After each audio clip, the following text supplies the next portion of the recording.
Hello, hello, folks. Good to have you here. I'm a bit later than I would have liked today, but I am here. We had some technical challenges with my live streaming. What a nightmare. But I'm glad to have you. Nonetheless, to close out this week with yesterday's promised presentation, how I went from zero in a program to over 100, just close to $200,000 in nonprofit revenues, fundraising, 160 of which you see here on screen, largely from sponsorships. I'm giving you a bit of a tidbit of my favorite thing for not-for-profits, associations, charities, and the like, of huge opportunities that exist there. So if I'm joining you here as well from Facebook on the page of the Society of Nonprofit Board Directors, from our group, Nonprofit Fundraising Hackers as well. I'm pleased and thrilled that as of today, we've reached over 300 members in just 3 weeks. Clearly, we're onto something as well. So a few points as well is I've given down in the details how to log in on Zoom here, okay? Fortunately, the tech for me to be able to go across multiple platforms to get the word out, to evangelize on the word, doesn't allow me to be able to take the chats in there. If you're there and you're saying hello to you, hello back to you, I'm sorry, I'm not ignoring you. I just can't know that the best way, frankly, to partake is to log in on Zoom with the details down below. I'll try to comment afterwards. So without further ado, if you are loving this topic about how it is you can growth hack your nonprofit's revenues, take it from zero to as much as $200,000 in the next 12 months, heart this presentation, share it out, get the word out, because more organizations need to know this. There's so many organizations out there that are doing fabulous work. I love it. I'm chatting with so many of them, and I'm so inspired by this. And they're suffering unnecessarily. They're suffering. They don't need to suffer, but they're suffering. So they need to get the word out of this. You've been doing a great service, I think, to society, and can get this word out. So share it, please, heart this and like it. And as I understand, Facebook likes the hearts far more than they like this. So today's presentation, let me get it started. If you want to hear more about this, let me know, okay?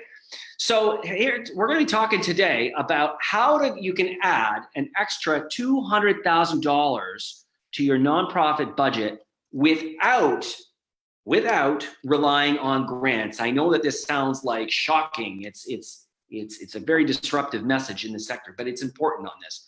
If anybody know what, I've got my beef about grants, just look me up on YouTube and there you'll find out why at such that. Okay, so we're going to be talking about how you can go to that point.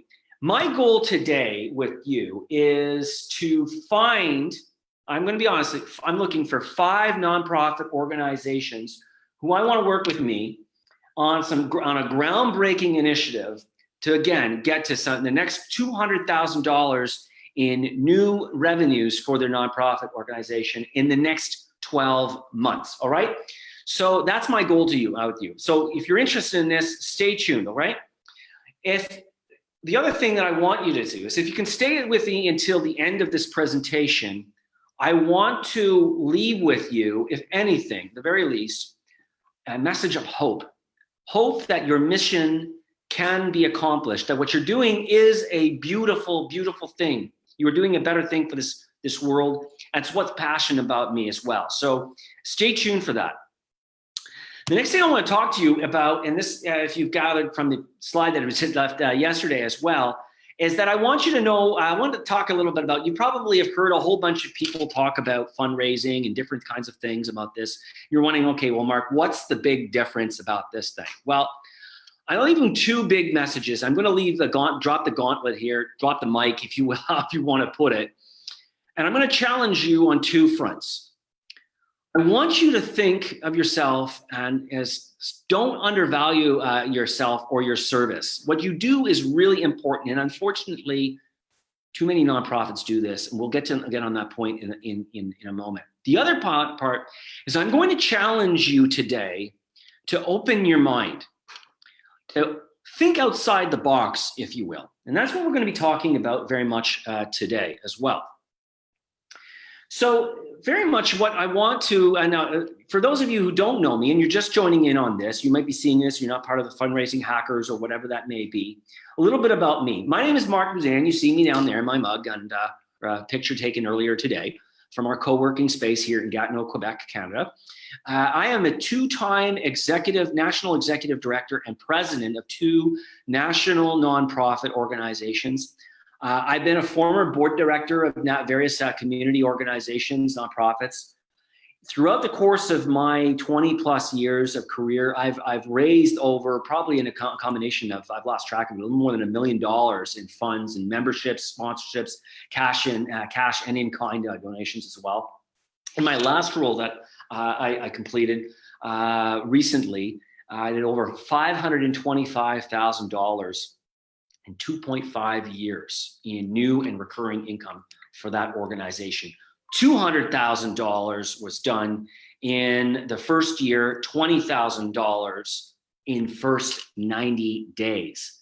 So I'm very proud of that particular last fact about that. It was actually right there. I could calmly say and very confidently say to my employer, I've covered off my salary and then some. So I've made it there. And a little bit about that thing about myself is I'm actually most proud of being a husband to a wonderful lady, Carolina, who's put up with me all these years, these past 10 years, and father to a wonderful little 5-year-old who'll be starting grade 1 very soon as well, Simon. So that's enough about me. So let's talk a little bit about my journey, if you don't mind me saying. I have had a interesting story that's gotten me to where I am right now.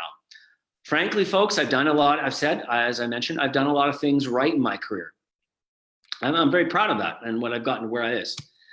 But I'm also going to be really brutally frank, is that I've done a lot of wrong things as well. I've learned from the school of hard knocks, as they say, as well.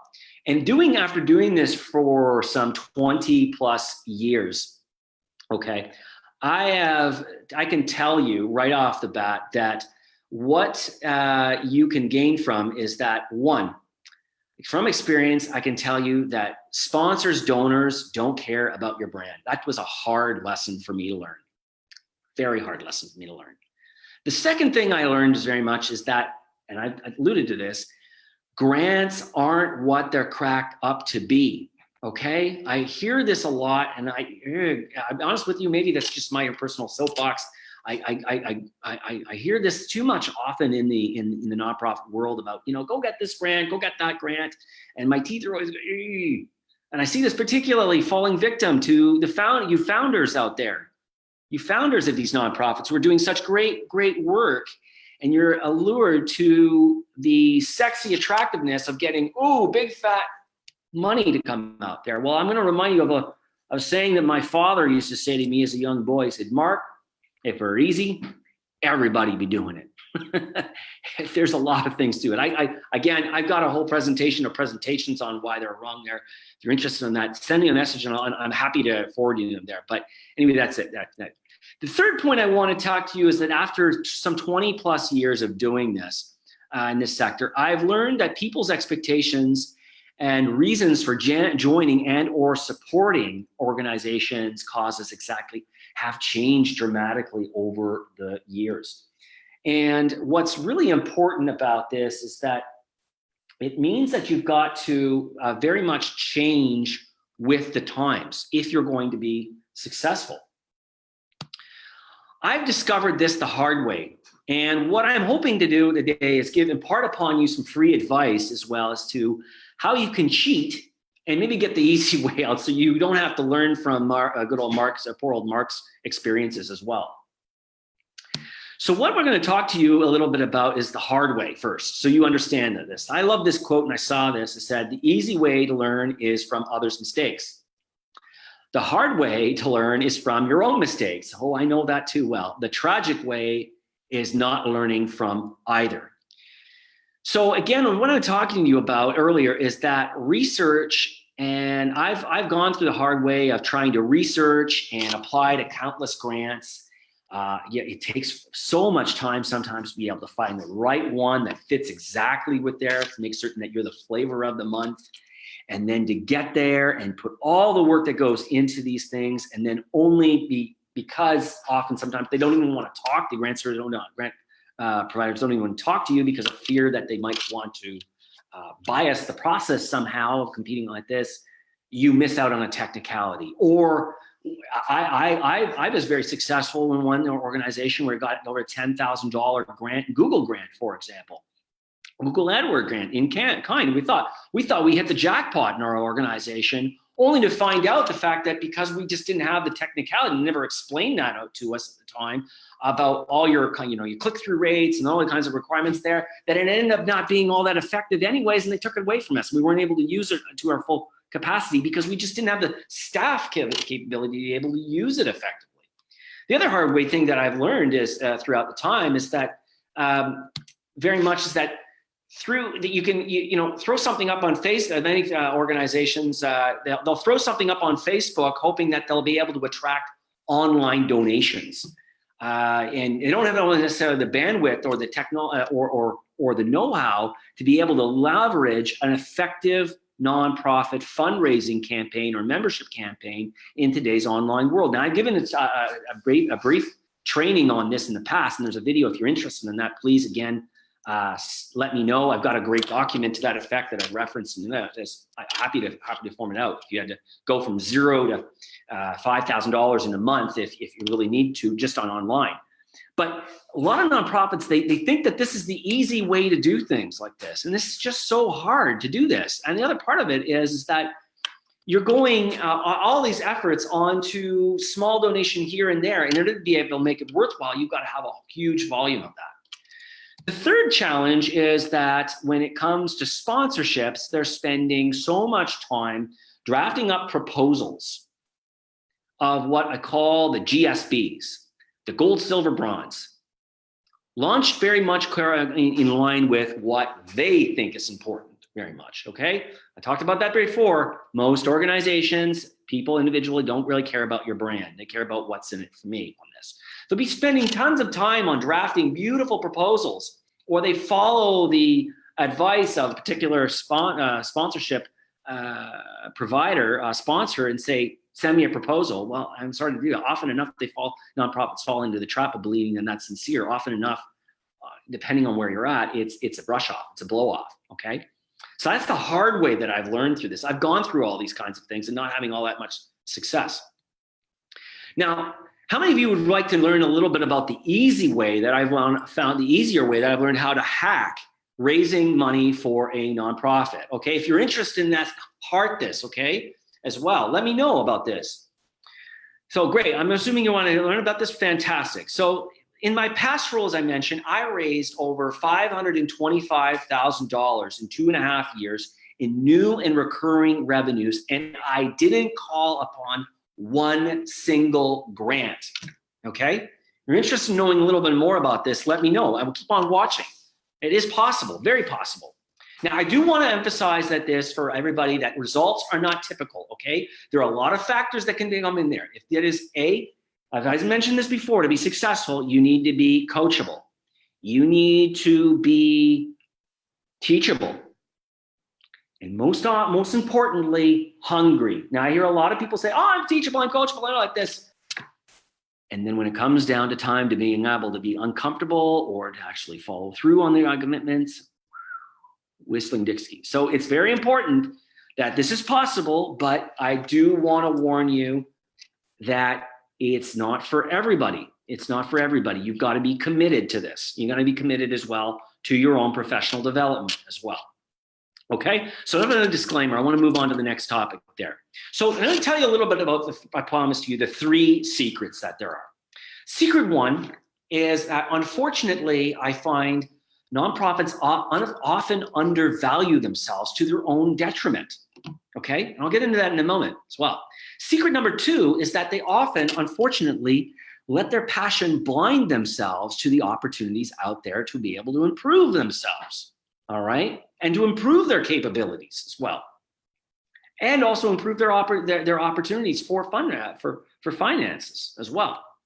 And the third secret is that the key to becoming a better fundraiser is becoming better at sales, but that doesn't necessarily mean you have to be pushy, slimy, whatever that might come off as that you kind of thinking, okay? So if you're interested in this, I'm gonna go on a little bit more and explain each of these secrets to give you a little bit more of what I'm talking about. Secret one, nonprofits have to, they have more really often than they realize on this, okay? Let me tell you a little bit of a story, if I can, on this, right? Often enough, the challenge that comes about is that, and this is often where they get it wrong and how I got it wrong as too. I'll hear this kind of dialogue. Well, that won't necessarily apply in our case because our organization does that, and as a result, nobody really interested in this. Oh, you see this little wonderful there, this Homer, the Simpsons little character down there. He says, "Oh, please, little me, why fuss over me?" The truth of the matter is, there are very, very few organizations I've ever come across that don't have something important or valuable at some point that somebody would be interested in supporting at some form or another, okay? Let me give you a little bit of an example. I remember very clearly at one point when I had started at my one organization, and it was the Association of Consulting Engineering Companies, Canada, and I had gained a subscription. And when I was starting, one of the things is I was desperately looking to try to find a way on how could I raise, they put all of this pressure on me to be able to raise so much money. They wanted me to raise $300,000 and I had to do it soon. I'd be showing that there was, in the first little while, to be really, really frank, it was scary because I was not getting anywhere. I was getting traction, really traction. And what I did was with the budget that I had in Vant to be able to invest a small amount portion in subscription and finding out a listing of companies that were interested in sponsorships and what exactly they were interested in and what they did. And I'll tell you something, that the focus of that was eye-opening. I had no idea that some major companies, major corporations of all sorts like this, were actively interested in sponsoring organizations that aligned with some of their corporate social responsibility initiatives, their marketing initiatives as well. And they were forking out good amounts of money. I further did some research as well on LinkedIn and connected with a number of people, people who just come off as professionals, and just to see where their professional lines were and how we could align with that, only to find out later on that they had great interest in social causes. I knew I had a bank executive who was all about supporting, kids hockey, kids sports, and the list goes on. So this goes and shows you right off the bat that you have assets, more assets, if you were to actually think outside the box and not invest and not undermine yourself. You actually have more to offer than you realize in this. So the secret number 2 is that often enough, and I see this, is that nonprofit executives, boards sometimes too, I think this, but I think it's more along the executives there, tend to have a problem for they let their passion blind themselves to what needs to be done. And I'll tell you, unfortunately, that passion is just often isn't really enough, unfortunately. So let me explain. One example I can give you right off the bat is here.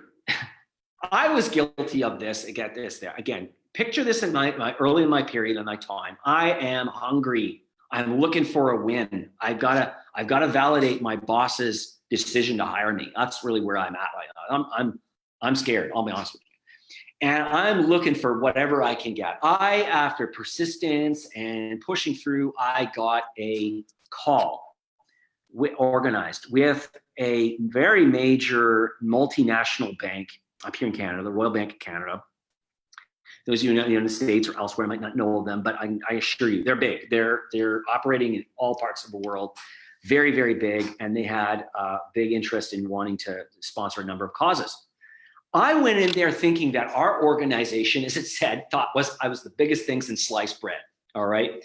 But when I went and talked to him very much about the fact that, we're going to, by aligning yourself with our organization, we're going to significantly impact upon your brand, you're going to get the word out very much, and he stopped me And he said, Mark, hold on a second here.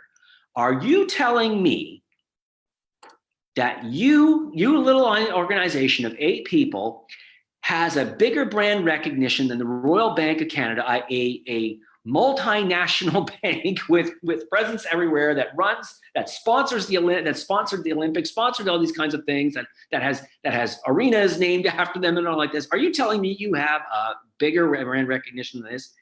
I can tell you right now that put me right in check. I was blinded by the passion of what I had to have done and what I wanted to accomplish there. And when I changed that dynamic there, and I stopped trying to pitch out what I call the GSBs, the gold, silver, bronzes of the one size fits all that didn't align particularly with the sponsors right there. Fortunately, I lost that deal. But I tell you, I took that lesson onto the next one there, a major software provider there, and landed the equivalent in Canada, about $28,000 deal, a $28,000 deal the next contest. So I tell you, we were all pretty happy. I was pretty happy too to have landed that at that early point. That was one of the biggest deals I'd landed that thus far. I can tell you right now, in this market wherein it used to be changed so much, and I'm going to get in this spot right there very much, that where organizations were trying to align with causes in the old days of things that through events and this, they're finding a lot of that value that they couldn't get prior through digital marketing campaigns. So as a result of that, nonprofit organizations really have to get smart. They have to sharpen their pencils as well. So that's story number 3. Story 3, now secret 3 is this. Being a great fundraiser doesn't mean hitting up everyone and your mother for cash all of the time. And it doesn't necessarily mean either that you have to become sleazy or anything like that might, where you're uncomfortable.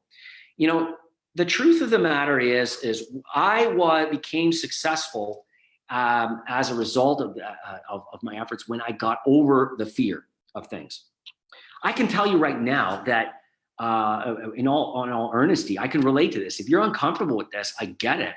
I remember very clearly in those early days going home, stressed out and saying, "Oh my God, I haven't landed a deal. I gotta get this happening." And talking with my wife, I said, "Kelly, I think they're going to get rid of me if I don't get something that's going on soon. I gotta get this going on." But the moment I stopped worrying about my quota and instead focused very much on building a pipeline of possible prospects and stop prejudging where somebody might be or the reason why they might exist, I was surprised. I never ceased to amaze me in my time there, in my continues there, of organizations that come or prospects that come around whom I think are going to be a big supporter and then don't come through. And then ones I say, there's no bloody way they're going to come through, who end up coming up really, really big as well. I can tell you something, folks, I am genuinely not a salesperson by nature. I am probably textbook definition of more of an introverted person, very left brain. Anybody who really gets to know me, I'm very left brain, process. But I succeeded in this because I focused on building out my leads and my leads to be able to follow up on. I stopped getting obsessed about who would come in and who not. My attitude changed very much by the fact that I was adapting towards what sponsors were looking for. And I had my numbers of people I needed to call each day. So that was the third thing. Well, so now that's there. I want to give you a little bit about that case, talk to you a little bit about that case with ACEC-Canada as well.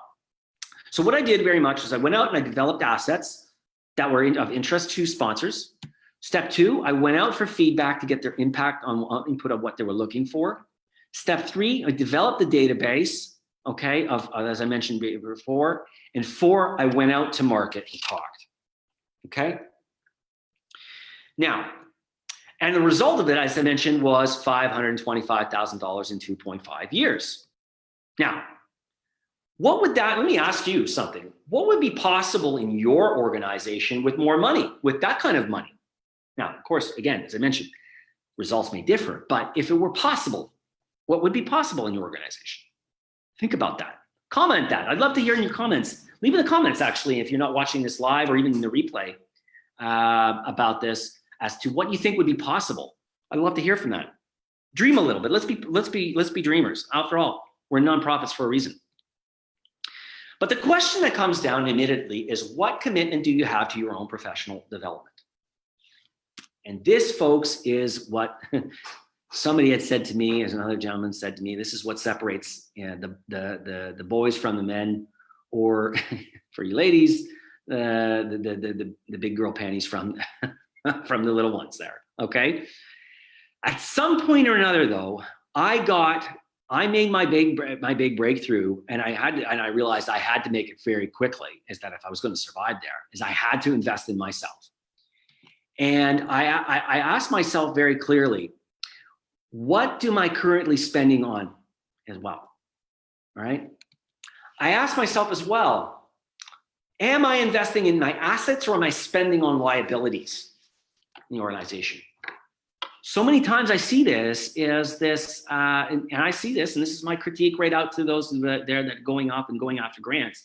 I say, I can't afford to go after this because I've been spending money on grants, grant funding like this, and that same amount could have been more than recuperated with sponsors, donors, and like this,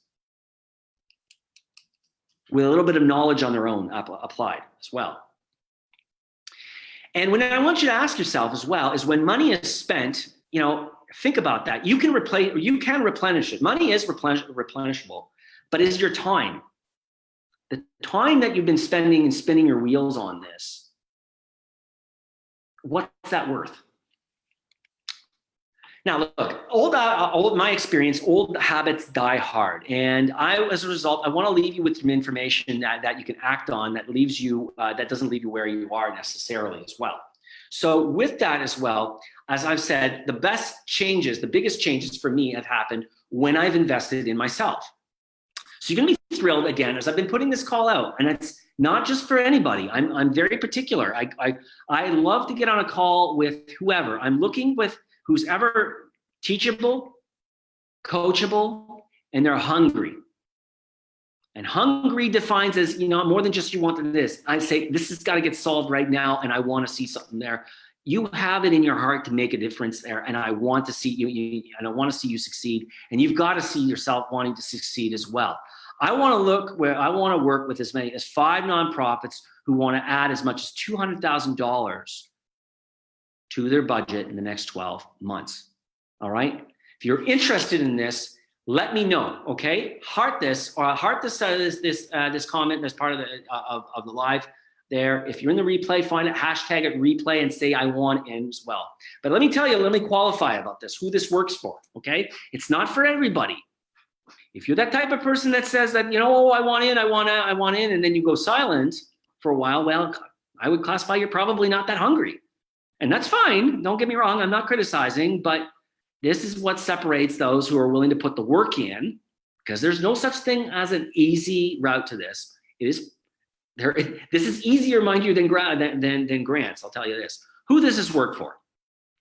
It works for established nonprofits and associations. Okay, you're established. You've got your status. Your 501(c)(3), you've got your registered account with the CRA, whoever that may be. Great, that works. This works for you. You do need to have this because we've got to have some credibility going up market. 2, works for nonprofits who are certified and have some proven value or service. They've gone out and done some things in the community. They've gone out and been offering something already. They've been doing great things already. 3, again, it's impossible for me to de-emphasize this. People who are coachable, teachable, and hungry are the ones that are going to succeed in this. Okay, I want to work with people who are committed to this process. If you're committed to this, I'm gonna ride your ass. Pardon my language. I'm gonna ride your ass and make sure that you find a way to get this done. I was okay. But at the end, I can't carry it for you. I can't carry your own organization for you. I'm going to show you how to do it, but you've got to There's a way forward. Okay. Now, a little bit about me again. Look, this is a gentleman whom I've collaborated with in the past. He knows what he's talking about. Go get his book. It's called The ROI of Membership. Ed Rigsby, who's the author of The ROI of Membership. It's a whole other thing that I train it on too. Is about for organizations, we're all about member-centric, that getting more members. There's another great way of doing it. Today, we're talking largely about sponsors, but membership, He's also the founder of another nonprofit organization called Cigar Peg there as well. He says this, look at this, results matter and Mark gets results, okay? So let me ask you all this. If all of this did was, one, it secured you one more sponsor, would it be worth it? If all of this did was build a database of sponsors or donors, would it be worth it? If all of this did was get you off the granting roller coaster, and I mean by the fact of, you know, getting funded and then you're no longer the flavor of the month, would it be worth it? All right. So what's another sponsor worth to you? One more sponsor, how much would that be worth to you? Think about that. Leave a comment. I'd love to be able to interact with you on this and what that would be. Let's dream a little. I wanted to leave a message of hope as well. Could it mean $5,000 extra, $10,000, $25,000, maybe more, maybe more. I know last our organization, ACEC, we regularly had over 40 years continuously, the same sponsor give us $49,000. What could that do for your organization as well? What's your time worth as well? The learning curve, trying to figure this out yourself. So if you want interested in this, you want to learn more about this, okay, I'm here largely on Facebook. Look me out, look up the Facebook group, Nonprofit Fundraising Hackers. Look me up on Facebook or better yet, hashtag this video in the comments with I want in, all right? Love you, I want to work with you. You're doing fantastic things. You don't need to suffer, stop suffering. Love to work with you, okay? Thanks everyone, folks, and look, thank you again, okay?